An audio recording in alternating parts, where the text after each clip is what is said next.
باب المندیل بعد الوضو، یہ باب ہے کہ وضو کے اعضاء کا پوچھنا اور خشک کرنا جائز ہے یا نہیں۔ مندیل رومال کو کہتے ہیں، اور وہ چھوٹا کپڑا جو آدمی اپنے پاس رکھتا ہے، جیسے تولیہ یا طالب علموں کے اور اس زمانے کے اہل علموں کے ہاں ایک رومال ہوتا ہے، اور یا وہ مختصر چادر جسے فقہاء نے کہا ہے کہ 4.5 میٹر یعنی 11.5 ذراع کا پاس ہونا چاہیے کہ اگر سفر میں مر گیا تو اس میں کفنا دیا جائے، کیونکہ موت لازمی مرحلہ ہے اور اسلام اس بات کی اجازت نہیں دیتا کہ لوگوں سے مانگا جائے۔ مندیل بعد الوضو میں 2 طرح اختلاف ہے۔ ایک اختلاف یہ ہے کہ اس کا ثبوت ہے یا نہیں، کہ حضرت صلی اللہ علیہ وسلم کے پاس کوئی کپڑا، کوئی تولیہ، کوئی رومال رہا ہو۔ تو بعض علماء نے کہا ہے کہ اس میں 450 روایات ہیں۔ یہاں حضرت صلی اللہ علیہ وسلم کے پاس ازار اور ردا اور عمامے کے علاوہ کوئی اور کپڑا بھی ہوتا تھا۔ احادیث میں جا بجا اس کا ثبوت آ جاتا ہے، اور جن لوگوں کی نظر کمزور ہے انہوں نے اس کے وجود کا انکار کیا ہے۔ ہم مختلف مقامات پر انشاءاللہ تعالی دلالت کرتے رہیں گے کہ یہ وہ اضافی کپڑا ہے، چادر ہے، رومال ہے، جو ایک عالم اور طالب کے پاس ہونا چاہیے، یہ نہیں کہ پروفیسر کی طرح آئے اور جائے۔ دوسری صورت یہ ہے کہ ایک مندیل یا کپڑا یا تولیہ یا چادر جو وضو کے بعد اعضائے وضو کے پہنچنے کے کام آتا ہو۔ اس سلسلے میں امام ترمذی نے باب بھی قائم کیا، اور ام المومنین کی ایک روایت بھی لے آئے، کانت لرسول اللہ صلی اللہ علیہ وسلم خرقہ، آپ کے پاس ایک کپڑا تھا، ینشف بہا بعد الوضو،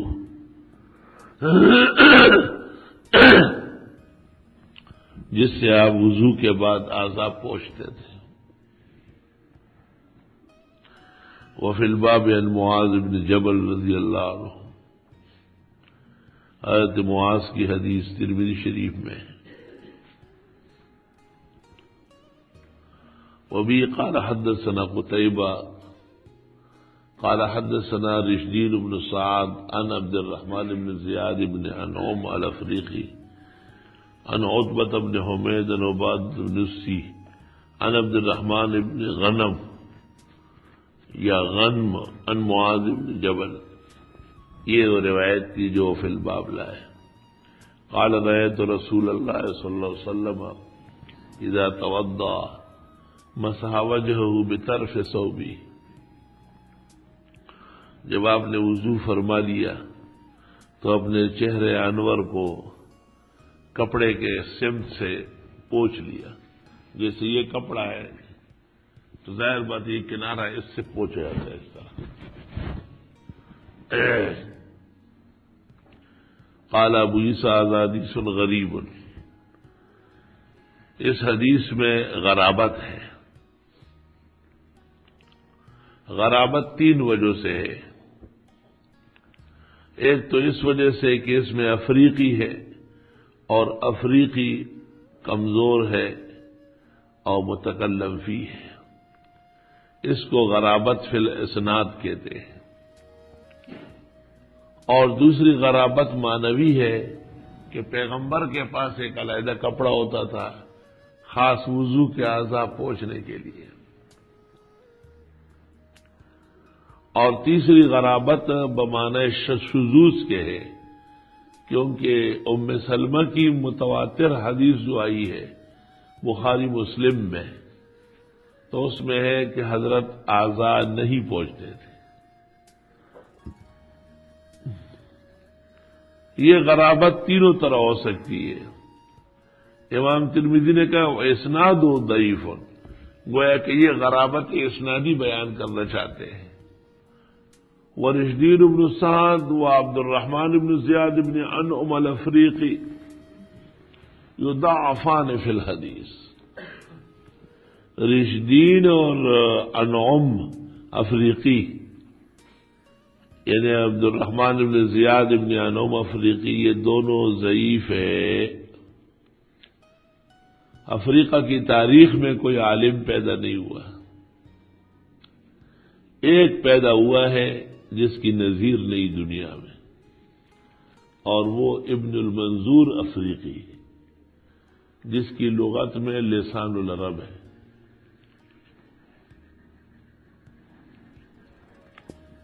16 جلدوں میں لسان العرب ہے۔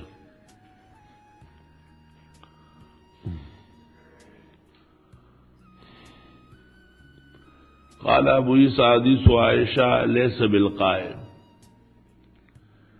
عائشہ صدیقہ کی روایت تکڑی نہیں ہے۔ ولا يصح عن النبی صلی اللہ علیہ وسلم فی هذا الباب شیء،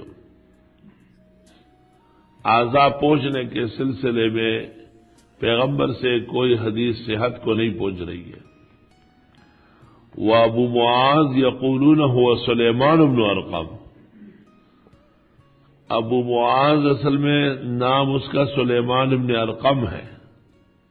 وهو ضعیف عند اہل الحدیث، اہل الحدیث کے معنی ائمۃ الحدیث،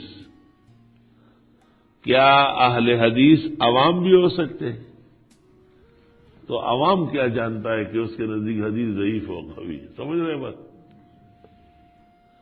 تو جو میں اکثر کہتا ہوں کہ اہل الحدیث ہم ائمۃ الحدیث، ترمذی شریف کی یہ جگہ بھی آپ پیش کریں کہ اہل حدیث سے مراد حدیث کے ماہرین اور جہابذہ ہے، نہ کہ عام عوام اور رعایا ہے۔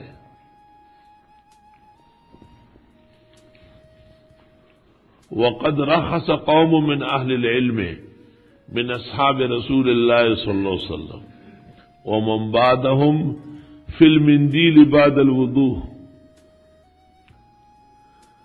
امام ترمذی ایک بات تو یہ کرتے ہیں کہ پیغمبر سے اس باب میں کوئی حدیث صحیح نہیں ہے، یعنی جو روایات امام ترمذی نے پیش کی ہے اس کے پیش نظر یہ ناممکن ہے کہ امام ترمذی کو تمام احادیث پر احاطہ ہو۔ کشف النقاب میں مولانا حبیب اللہ مختار نے بعض احادیث کی تخریج کی ہے جن سے امام ترمذی لا علم رہے ہیں، اور تعجب کیا گیا ہے کہ ایسے دعویٰ کر لیتے والحق و خلاف ذالک۔ میں نے اپنے استاد حضرت اقدس مولانا مفتی ولی احسن رحمت اللہ علیہ سے اس جگہ ترمذی پڑھتے ہوئے پوچھا تھا یہ مقام کہ امام ترمذی نے احادیث کی تو صحت کا انکار کیا، اور پھر فرماتے ہیں وقد رخص قوم من اہل العلم من اصحاب رسول اللہ صلی اللہ علیہ وسلم ومن بعدهم، کہ پیغمبر کے اصحاب اور وہ بھی اہل علم نے اور ان کے بعد آنے والے تابعین و اتباع و مجتہدین نے مندیل بعد الوضو کی اجازت دی ہے، تو وہ کس دلیل سے دی؟ حضرت صاحب نے کہا کہ ان کے ہاں اس کا اصل موجود تھا۔ یہ مختصر جواب ہے۔ اس کی دو وجہ ہو سکتی ہے۔ ایک وجہ یہ کہ امام ترمذی رحمت اللہ علیہ کے پاس مندیل بعد الوضو کی جو اسانید آئی ہیں ان کے پیش نظر کہتے ہیں ولا يصح عن النبی صلی اللہ علیہ وسلم فی هذا الباب شیء،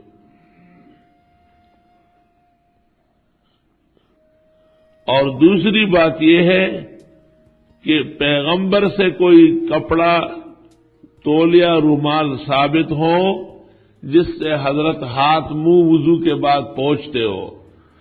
یہ سنیت تو نہیں ہے لیکن ایک ضرورت تو ہے. سخت سردی ہے اور ٹھنڈا پانی ہے، ہوا چل رہی ہے، زکامی طبیعت ہے اور وضو کے بعد اعضاء نہ پہنچے جائے، مفلوج ہونے کا قوی اندیشہ ہے. سمجھ گئے بات؟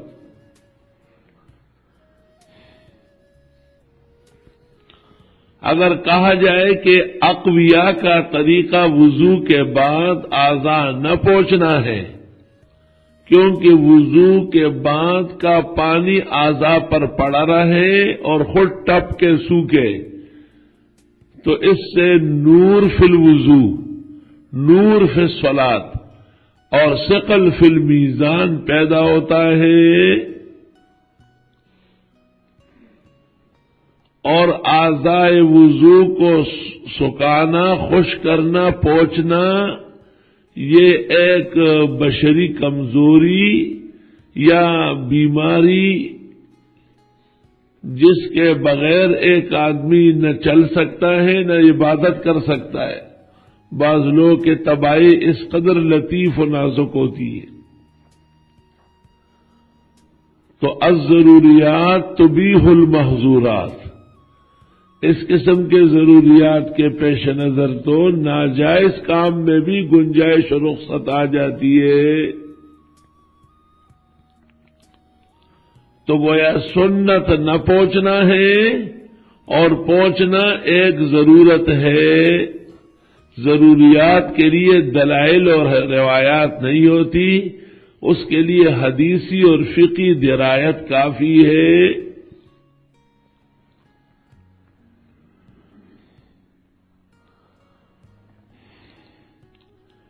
جو لوگ احادیث کے پیش نظر امام ابو حنیفہ وغیرہ ائمہ دین کی گرفت کرتے ہیں، انہیں ترمذی کا یہ مقام آئینے میں دیکھنا چاہیے کہ امام ترمذی فرماتے ہیں اس باب میں کوئی حدیث ثبوت و صحت کے ساتھ موجود نہیں ہے. پھر فرماتے ہیں صحابہ کرام کے علماء اور ان کے بعد کے اہل علم وضو کے بعد اعضاء پہنچنے کے قائل ہیں. تو اگر یوں کہا جائے کہ موجودہ ذخیرے میں کوئی حدیث نہیں لیکن امام ابو حنیفہ نے کہا ہے، یہ اور ترمذی کا یہ مقام ہے کیونکہ امام ابو حنیفہ رحمت اللہ علیہ بھی حضرات تابعین اور صحابہ کے شاگرد ہیں. جب امام اعظم کے بارے میں غیر مقلد کبھی کہے کہ بعض روایات یا ضعاف سے تم استدلال کرتے ہو، تو آپ کہے صحابہ اور تابعین کا یہی طریقہ ہے کہ بعد میں آنے والے ان کی روایات کو ضعیف کہتے ہیں اور وہ اپنے اعتبار سے صحت کے ساتھ عمل کرتے ہیں. وہ بڑا متحیر ہو جائے گا، یہ کیسی بات کر رہے ہیں؟ تو آپ کہیے آؤ ترمذی شریف صفحہ 18 نکالو. احادیث نقل کر کے ترمذی کہتے ہیں ولا يصح عن النبي صلی اللہ علیہ وسلم في هذا الباب شيء وقد رخص قوم من اهل العلم من اصحاب رسول الله صلی اللہ علیہ وسلم ومن بعده في المنديل بعد الوضوء. ومن کرہ، اور جس نے اس کو نامناسب کہا، انما کرہ من قبل انه قیل، انہوں نے اس وجہ سے اس کو مکروہ کہا ہے کہ کہا گیا ان الوضوء یؤذن، وضو کا پانی تلے گا، وضو بفتح الواو ماء یتوضأ به. وروي ذلك عن سعيد بن المسيب والزهري. وبه قال حدثنا محمد بن حميد قال حدثنا جرير قال حدثني علی بن مجاہد عنی.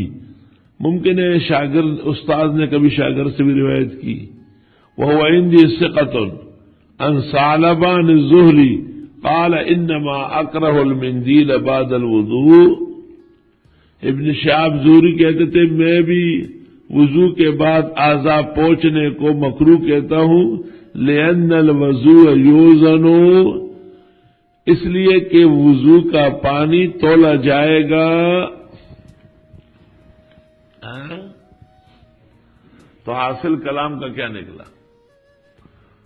کہ وضو کے بعد اعضاء پہنچنا چاہیے یا نہیں؟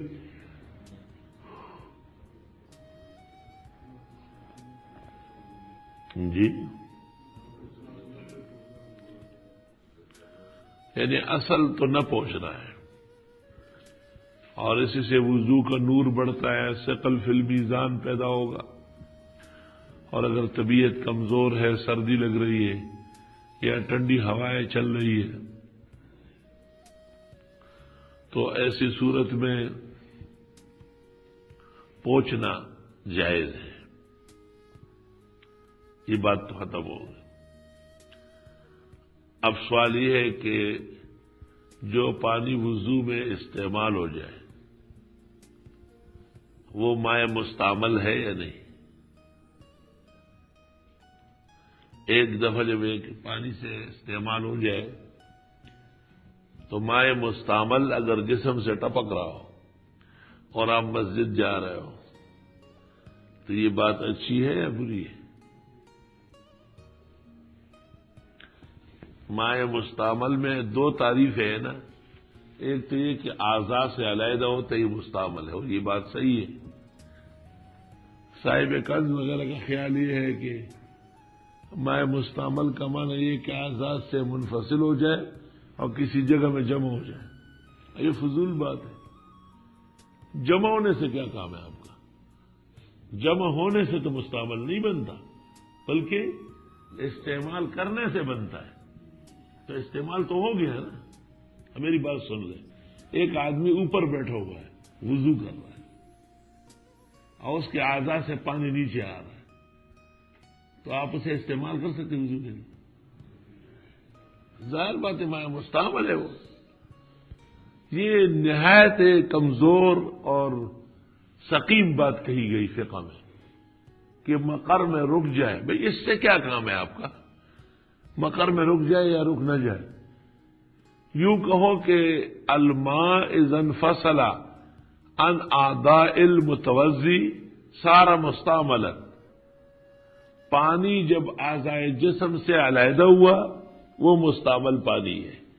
فقہاء احناف قاطبتاً کہتے ہیں کہ اس سے وضو یا آئندہ کپڑا دھونا جسم ناجائز ہے، کیونکہ ماء المستعمل طاہر غیر مطہر ہے. طاہر تو ہے، مطہر نہیں ہے. پاک ہے، پاک کرنے والا نہیں ہے. تو اس کے پیش نظر فقہاء کرام کہتے ہیں کہ مسجد جاتے ہوئے مناسب نہیں ہے کہ وضو کا پانی ٹپکتا رہے. مشکل یہاں بھی پیش آ گئی کہ جناب نبی کریم صلی اللہ علیہ وسلم کے زمانے مبارک میں وضو خانے مسجد میں نہیں تھے، بلکہ ہر شخص گھر میں وضو کر کے آتا تھا. حضرت عمر رضی اللہ عنہ کے زمانے میں آپ نے جو 18,000 اصلاحات فرمائی، ان میں ایک اصلاحات یہ ہے کہ حضرت صاحب نے مسجد نبوی کے باہر ایک چبوترا بنوایا اور اس کا نام رکھا بطیحہ. کیا نام رکھا؟ وَأَعْلَنَ بِأَنَّ مَن يُنشِدُ ضَالَّتَهُ فَلْيَخْرُجْ إِلَىٰ هِنَا إِنَّ الْمَسَاجِدَ لَمْ تُبْنَ لَهَا. اور اعلان کیا جو گمشدگی کا اعلان کرنا چاہے وہ یہاں آ جائے. ہماری مسجد اس کام کے لیے نہیں ہے کہ آپ مسجدوں میں فلاں کی نانی گم ہو گئی، فلاں کی ماں گم ہو گئی، شادی حال میں ڈھونڈو اس کو. میں بیٹھا ہوا تھا نیو سعید آباد میں، اعلان ہو رہا تھا کہ اے بھائیو، ہمارا وہ گدھا جس سے ہم کام کراتے تھے کل رات سے غائب ہے. تو میں نے وہاں کے محترم صاحب سے کہا، میں نے کہا قیامت کے دن آپ سے پوچھا جائے گا. انگریزوں نے بھی بلار بھیجے سے تھا. ہاں اتنا نہیں کر سکتے تھے کہ آپ مسئلہ بیان کریں کہ بھائی مسجد میں گمشدگی کا اعلان بنا ہے. اور بعض جگہ لکھا ہے کہ انسان کی گمشدگی کا اعلان ہو سکتا ہے. میں نے ان تمام مساجد کی کمیٹیوں کو خط لکھا ہے کہ یہ جس دارالفتہ نے کہا ہے اس کا پتہ مجھے بتا دیں، یہ کون کہتا ہے، کس دلیل سے اس کی اجازت آئی. بہرحال جن بزرگوں نے یا فقہائے کرام نے وضو کے بعد اعضائے وضو کو پوچھنے کا کہا ہے، انہیں مائع مستعمل کا خطرہ بھی ہے. مائع مستعمل میں امام اعظم کے دو قول ہیں. پہلا قول یہ تھا کہ یہ نجاست غلیظہ ہے. پھر اللہ تعالیٰ نے حضرت صاحب رحمۃ اللہ علیہ کو اس میں تخفیف اور مرحمت پر آمادہ کیا اور پھر فرمایا کہ یہ طاہر تو ہے، مطہر نہیں ہے. لیکن مشہور ہے کہ امام اعظم کہتے تھے میں مائع مستعمل کو اپنے لیے اب بھی غلیظہ سمجھتا ہوں. ایسی صورت میں پہنچنا زیادہ ضروری ہوا تاکہ مسجد یا دیگر مقامات متلوث نہ ہوں. چلو باب ما يقال بعد الوضوء. یہ جو فرمایا کہ ان الوضوء یوزن، کہ وضو کا پانی قیامت کے دن حسنات کے پلڑے میں ڈالا جائے گا اور تلے گا. آپ سمجھ رہے ہیں بات کو؟ اس کو پوچھنے کے مقابلے میں لا رہے ہیں نا. ایک آدمی نے وضو کیا، اعضاء تر بتر ہے اور وہ جا رہا ہے. کیوں؟ یہ جو تری ہے وضو کا پانی ہے یہ تلے گا. دوسرے آدمی نے پوچھ لیے، اس کا نہیں تلے گا. کیوں؟ خیریت تو ہے. اس میں کیا علت ہے؟ کچھ سمجھا بھی کرو نا.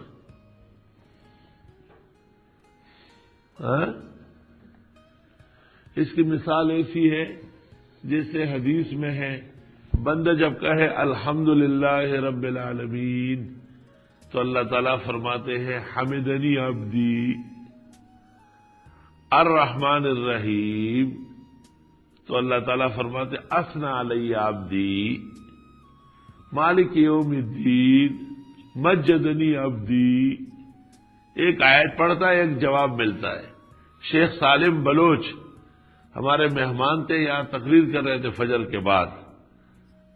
کہنے لگے میں حیران ہوں، امام صاحبان تلاوت کرتے الحمدللہ رب العالمین الرحمن الرحیم مالک یوم الدین، اللہ تعالیٰ جواب دے رہا ہے، کیوں رکتا نہیں ہے؟ ٹھیک ہے، طالب علموں کو سمجھایا کہ ایک آیت پر رکے سنت طریقہ ہے. جب کمرے میں آئے ناشتے کے لیے، میں نے کہا شیخ جب بندہ ایک سانس سے فاتحہ پڑھ لے گا تو اللہ تعالیٰ جواب نہیں دے گا.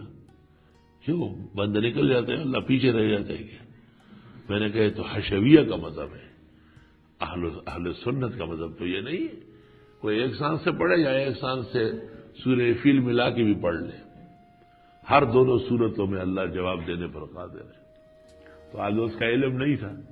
علم یہ ہے کہ سنت کے اتباع پر اجر ہوتا ہے. کس چیز پر؟ ہاں، یہ جو وضو کا پانی کا نہ پہنچے، جب ان کو ہاں یہ مسلم ہوا کہ اس میں کوئی روایت یا حدیث صحت کو نہیں پہنچ رہی ہے، تو کہا ہے کہ اس وضو کے پانی کو تو حسنات کے پلڑے میں شامل کیا جائے گا، آپ کیوں ہٹا رہے ہیں؟ اسے رہنے دیں. دوسری بات یہ ہے کہ جو چیز اعمال خیر کا سبب بنتی ہے اس کا قیام باعث بقا اور اجر ہے. یعنی یہ مغلظ نہیں ہے بلکہ مقدس ہے، یہ کہنا چاہتے ہیں. اگر یوں کہا جائے کہ ہمارا وہ مشہور مسلک کہ مائع مستعمل غلیظہ ہے یا خفیفہ ہے، اگر اس کا رد کرنا مقصود ہو تو بھی اس سے ہوگا. لأن الوضوء یؤذن، کیونکہ وضو کا پانی جو اعضاء پر پڑا ہوا ہے یہ پڑا ہی رہے، کل قیامت کے دن ترازو میں ڈل کر کے ہماری نیکیاں بڑھائے گا. اسی سے علماء نے استدلال کیا ہے کہ جو پانی وضو میں وضو کی ضرورت سنت کے لیے استعمال ہو جائے وہ پانی قیامت کے دن حسنات میں شامل ہوگا، اور جو پانی وضو یا غسل میں بغیر ضرورت اور سنت کے استعمال ہو جائے، ناحق پانی بہا رہا ہے، ناحق تباہی مچایا ہوا ہے، یہ سیئات کے پلڑے میں اسراف ہے. اسراف کو منع فرمایا ہے. اس سے یہ مسئلہ معلوم ہوا کہ کہ دائیں ہاتھ سے کوئی چیز دینا یا لینا ثواب نہیں ہوگا بائیں ہاتھ سے. لازمی بات ہے کہ آپ دائیں ہاتھ سے فقیر کو بھیک دیں اور اسے بھی کہے کہ آپ دائیں ہاتھ سے لیں، کیونکہ بائیں ہاتھ سے خیر کے کام کرنا یا کروانا سنت کے خلاف ہے. ہر دونوں صورتوں میں اجر و ثواب نہیں ملے گا. چلو. وبه قال حدثنا جعفر بن محمد بن عمران الثعلبي الكوفي. باب ما يقال بعد الوضوء. یہ پڑھ لیا، باب چھوڑ دیا. اچھا، باب ما يقال. اب یہ کہ وضو کے بعد کچھ پڑھنا ہے یا نہیں، تو اس سلسلے میں دو طریقے ہیں. ایک تو یہ کہ ہر عضو کے ساتھ پڑھا جائے، جیسے ہاتھ دھوتے ہیں بسم اللہ الرحمن الرحیم یا بسم اللہ العظیم والحمد للہ علی دین الاسلام، اور پھر منہ میں پانی ڈالتے ہیں تو پھر کہتے ہیں اللہم ذقنی ذائقۃ الجنہ، اور ناک دھوتے ہیں تو کہتے ہیں اللہم لا ترحنی رائحۃ السوء یا رائحۃ النار، اور چہرہ دھوتے ہیں تو کہتے ہیں اللہم بیض وجہی یوم تسود الوجوہ، اور جب دائیں ہاتھ دھوتے ہیں تو کہتے ہیں اللہم آتنی کتابی بیمینی، اور جب بائیں ہاتھ دھوتے ہیں تو کہتے ہیں اللہم لا توتنی کتابی بشمالی.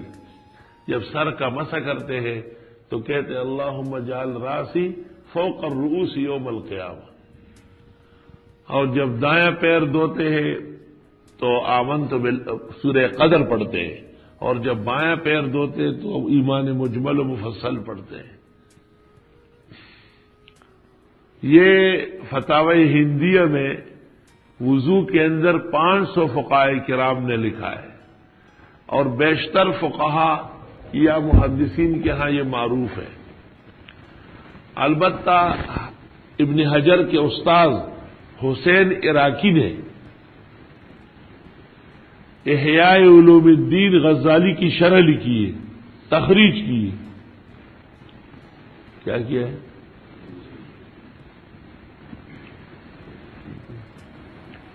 اس میں اس نے کہا ہے کہ لم یصح فیہ شیء. حسین عراقی ابن حجر کا استاد ہے. میں بہت تلاش کرتا رہا، سارا جہان میں نے ڈھونڈا کہ بدر الدین عینی کا بھی استاد ہو،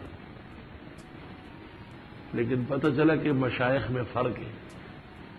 بدر الدین عینی علیحدہ جگہ پڑھ کے آئے ہیں اور ابن حجر علیحدہ پڑھے ہوئے ہیں. استاد گرامی قدر حضرت بنوری سے میں نے سنا تھا کہ دونوں جامع ازہر کے پڑھے ہوئے ہیں، تو بہت قدیم مدرسہ ہے. لیکن یہ بات اس عاجز اور فقیر کے ہاں بوجہ بے علمی کے متحقق نہ ہو سکے، کیونکہ مشائخ عینی اور ہیں اور مشائخ ابن حجر اور ہیں. جیسے ایک طالب علم دارالعلوم حقانیہ سے فاضل ہو اور دوسرا یہاں بنوری ٹاؤن یا فاروقیہ دارالعلوم سے فاضل ہو تو مشائخ میں فرق ہوگا نا. بالکل یہی حال ہے. بلکہ شیخ عبد الفتاح ابو غدہ رحمۃ اللہ علیہ نے مجھ سے کہا کہ للعینی رد علی الحسین. بدر الدین عینی نے حسین عراقی کا رد کیا ہے. ہمارے استاد مولانا لطف اللہ صاحب جو پوری دنیا کی تاریخ کے حافظ تھے، میں نے ایک دن ان سے یہی پوچھنا چاہا تو مجھ سے کہا مسرد ابن حجر بارہ کی خبر میں کہا مجھے کہا زاغانے پہ جانا دیر زیاد خپش ہوں دالا ہوئے شپاڑ اسکال ہے بنگلورو ٹاؤن کے بخاری پڑا ہوئے تو مسرد ابن حجر بارہ کی خبر میں کہا مجھے کہا زاغا پہ جانا. ان سے بھی مجھے یہی پتہ کرنا تھا. اس حسین عراقی نے احیاء علوم الدین کا حاشیہ لکھا ہے. علماء لکھتے ہیں کہ احیاء العلوم قیمتی نہیں ہے، حسین عراقی کا حاشیہ قیمتی ہے.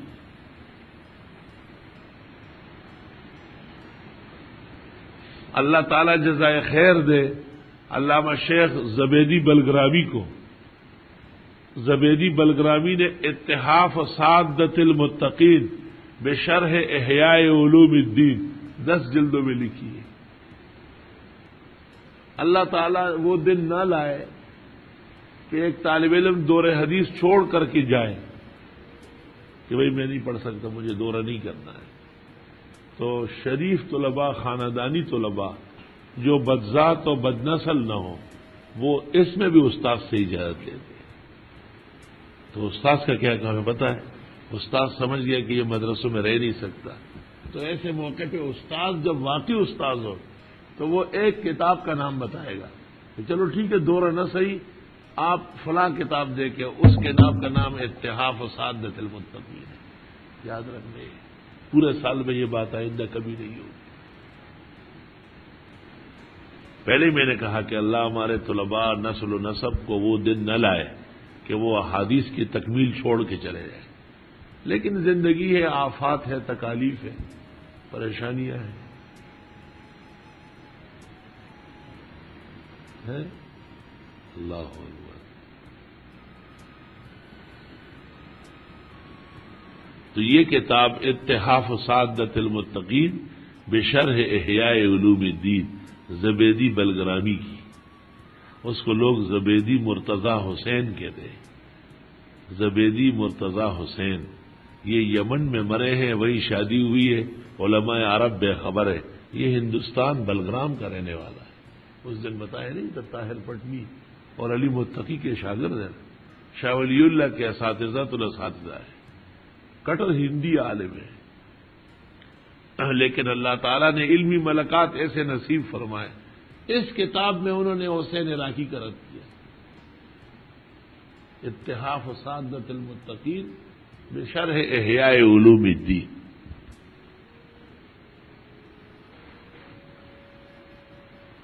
اللہ اکبر.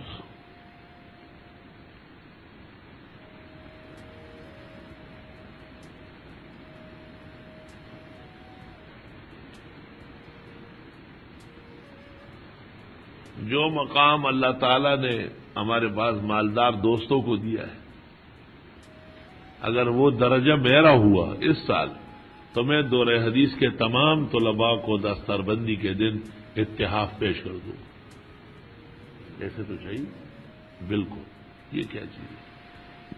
طالب علم کے سامنے میرے نزدیک ایک بال کے برابر ہے. دیکھ لوگ لینا الطاف حسین سے تنگ ہے، ایک تو نہیں کئی ہے نا. ہنگامہ ایسا لگتا ہے کہ یہ توسین کی لڑائیوں کے لیے ہوگی. چکم جنگ کئی پشو کا اڑائل توڑ دی.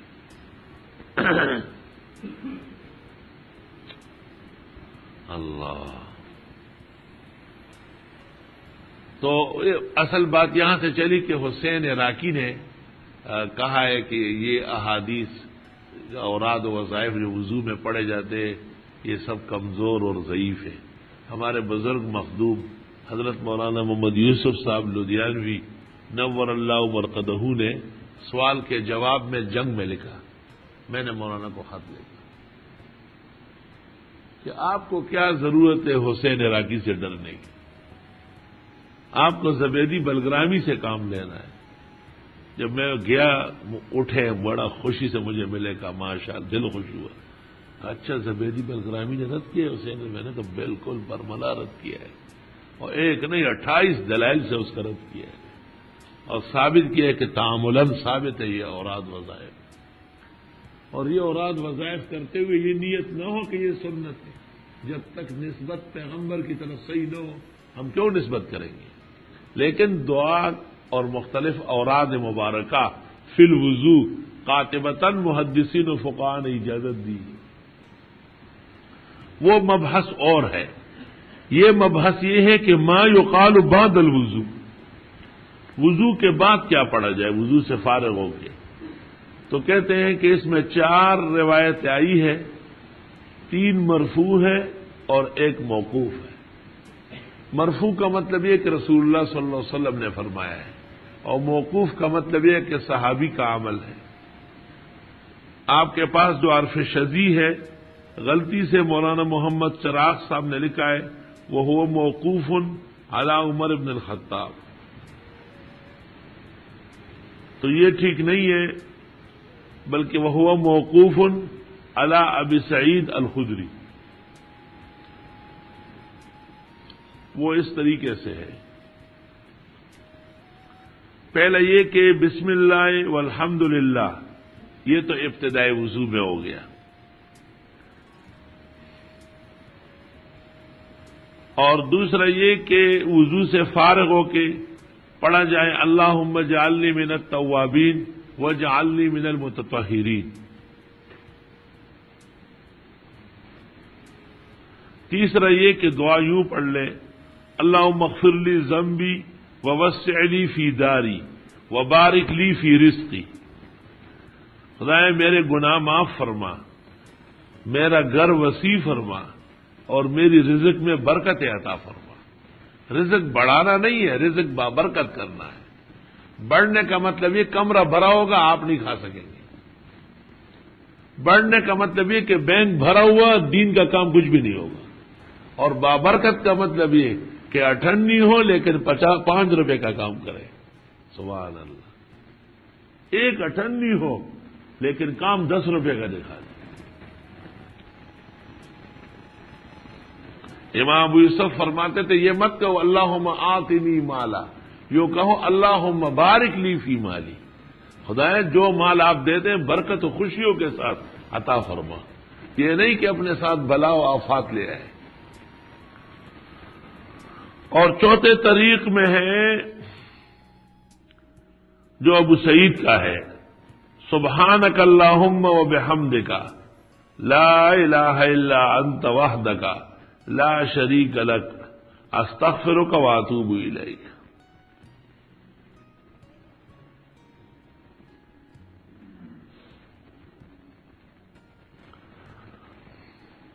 سبحانک اللہم و بحمدک لا الہ الا انت وحدک